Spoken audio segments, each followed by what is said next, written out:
Good evening, everyone. I am Bindu from Nepal. I have done bachelor from Institute of Forestry, and currently I am working as research intern at NTNC, which work for conserving Bardia National Park here in Nepal. And I am very much grateful to the organizer, Global Traditional Conference, for giving me a platform to introduce my finding on ethnomedicinal survey of common garden species in Arghakhanchi district, Western Nepal. And here are my content, which start with introduction and end with references. Moving into introduction, we all know that we use medicinal plant for food, clothing, medicine, as well as spiritual needs. I think most of know our country Nepal is our country Nepal contain Mount Everest, which is the top uh, Everest in the world, topmost mountain in the world. It is a small country which occupy only 0.9% of world land area, but it harbor about 7% of total medicinal herbs of the world, uh, which it contains 2,000 species of plant with ethnomedicinal value, and it has been regularly used in rural, almost all the part of country like rural, remote, and suburban area. However, we all know that it harbors about 2,000 species of plant, but the indigenous knowledge of such plant is being degraded severely. There are many factors behind that, like due to the changing lifestyle or urbanization and many other. Investigation and documentation is needed for this plant-based indigenous knowledge uh, in here in Nepal. I conducted this study research on medicinal plant in my country. Moving into the material and method, I conducted this research in Nepal, western part, that is Arghakhanchi. You can see there. And for this, I collected primary data collection where I interview with key informant group, which were around 41, and I did direct observation for primary data collection.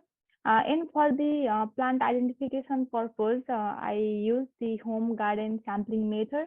And for the photo comparison, I asked with local people, as well as I go for nursery who distribute the plant, and after that uh, I looked at the organization, the plant list, and then moving into the data analysis, I analyzed the obtained data using the ethnobotanical index like informant, consensus factor, use frequency, and use value.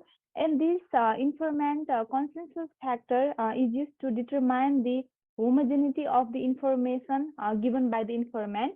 And then apart from this, I identified information regarding plant families and habits, and also how those plants found in the study area were used, which part were used by the respondent, and how they use that medicine, in which route they use that medicine, and also how which diseases they treated by using that medicinal plant.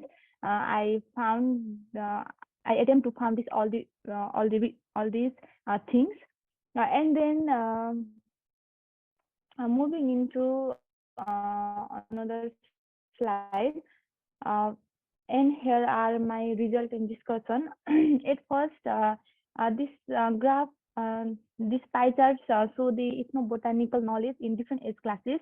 Uh, our research show that the age who are above 50 have relatively higher ethnological knowledge than youth. This may be because most of the older generation what is over and function is keeper of traditional knowledge in most of the society, and also younger people are more deviated to our modern medicine because they want faster results. They don't want to wait wait for longer time. As you know that traditional medicine take longer time to recover, but in compared to the modern medicine. And then and this is another finding. This is the pie chart. So we show the uses of different plant parts. Uh, our results find that most frequently used plant parts were whole plant because they use whole plant leaves and other aerial parts as they contain high amount of biological active substances. And then this radar chart show the disease category and the number of plant species used by respondent in that particular study area. And the study revealed that the highest number of species were used to treat gastrointestinal and dermatological diseases related to gastrointestinal and dermatological diseases. This is because as our country has poor dietary habit, they are more prone to gastrointestinal diseases, and also they are prone to skin diseases like due to the polluted water and other contaminated, they drink contaminated water. So that might be the reason they are more prone to gastrointestinal and dermatological. And to treat that diseases, they use most of the plant species in that particular area. And then talking about informant consensus factor, use frequency and use value. Altogether, all the element and diseases were classified into 11 categories, and FI value for each categories was calculated. And we found that the and ear, nose, and throat has highest FIC value. They use 29 space. They use we found 29 use report for 3 species which were used to treat for different ear, nose, and throat diseases. And we found that there was least agreement between the informant uh, mm, with uh, with FIC value 0.5, which use this 90 report for 10 species to treat the oral and dental problem. And then Ostium teniflorum was found to be most used species with high value, high use value with 1.63 and use frequency 0.46. This might be because Ostium teniflorum is used as holy plant here in Nepal, and it is used for it's used for multiple purpose than other species. And then the majority of plant use were herbs because they are easily available and easy to collect, and they can easily find in their home garden. We need not to go far to collect that herb. And my study area contain 52 plant species with ethnomedicinal importance belonging to 32 families and 48 genera, and among which Astraceae and Lambeosae are the most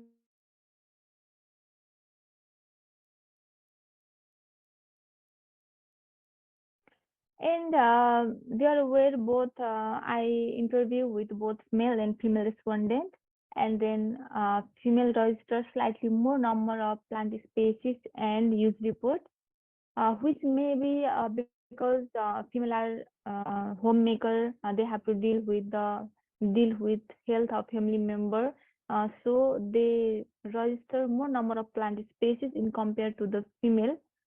And other Devilis was used for dermatological purpose to cure jaundice, which is mixed with other herbal and used for dermatological purpose.